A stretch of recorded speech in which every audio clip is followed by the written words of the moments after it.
All right, everybody, it's Brad at Prairie Performance again. So we're dropping the motor back in, but I want to show you that it's a single man job or single person, whatever the politically correct stupid terminology is today.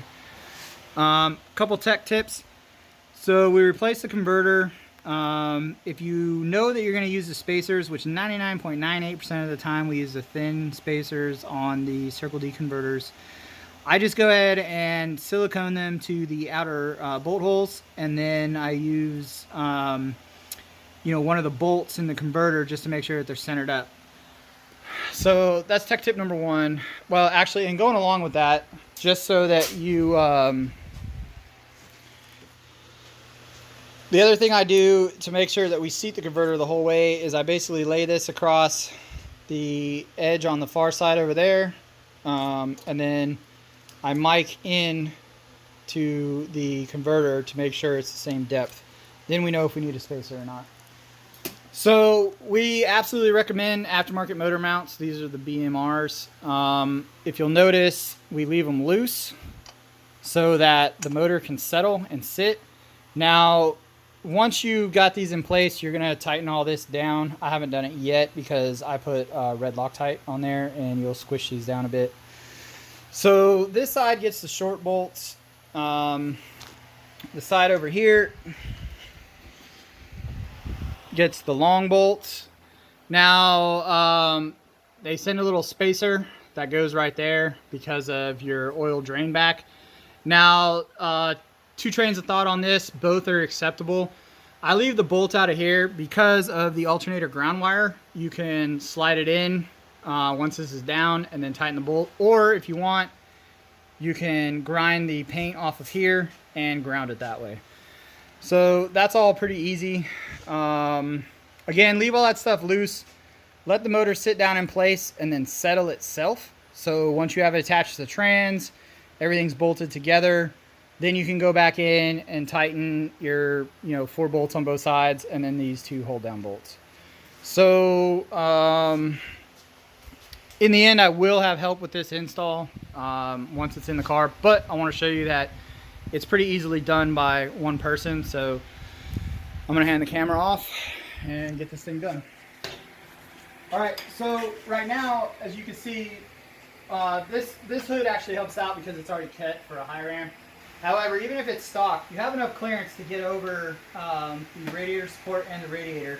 Once you have the oil pan clear, you can start coming down, obviously slowly and controlled, but notice water pump's on, alternator, bracket, AC bracket. That's another note. We don't undo the AC, okay? So the AC stays in place and it stays charged. You 16 guys, it's not that bad because it's like, what is that, R134A? The 17 and up guys, stuff gets ridiculously expensive. So we want to avoid having to recharge the AC system. All of our water pump stuff is in place. Our valley tray cover, just using, I went as simple as possible. I have better stuff to do this, but just 2 old head bolts, far and near, because this side is short. We just do the chain, position everything properly.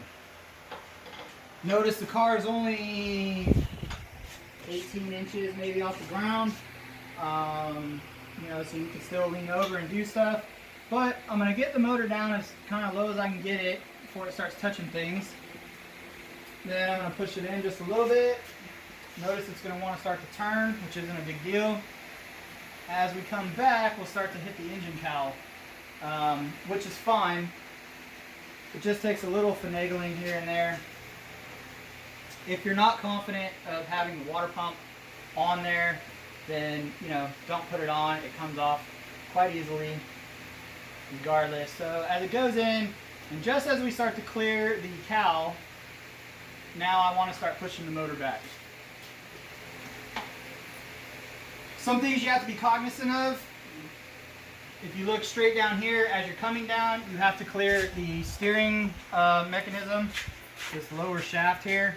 So as you can tell, my motor mount's starting to clear the lower shaft. If you have stock motor mounts, you want to remove the center section so that intermediate motor mount, the round piece, is out of the way.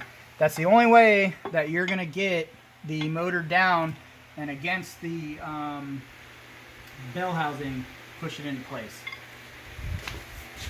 Notice we don't have the headers in the car at this moment either. That's by design. So as we start to come down, we'll make sure things start to clear. Now, when I come down a little bit, I'm going to reach in, I'm going to grab the AC unit while I still have mobility. I'm going to pull the AC unit up into place. Snuggle struggle. All right. So once that's down, I'll just hold it up just a little bit, and I'll continue to drop the motor down. Now I want to, before I get too far into it, check my far side, make sure that there's nothing being caught up. Things I want to be cognizant over here is my lower radiator hose, any of my grounds or any of that stuff, and also where my motor mount starts to slide past any of those wires. So everything right now seems pretty clean and clear. We're probably 3 inches above where we need to be in the back.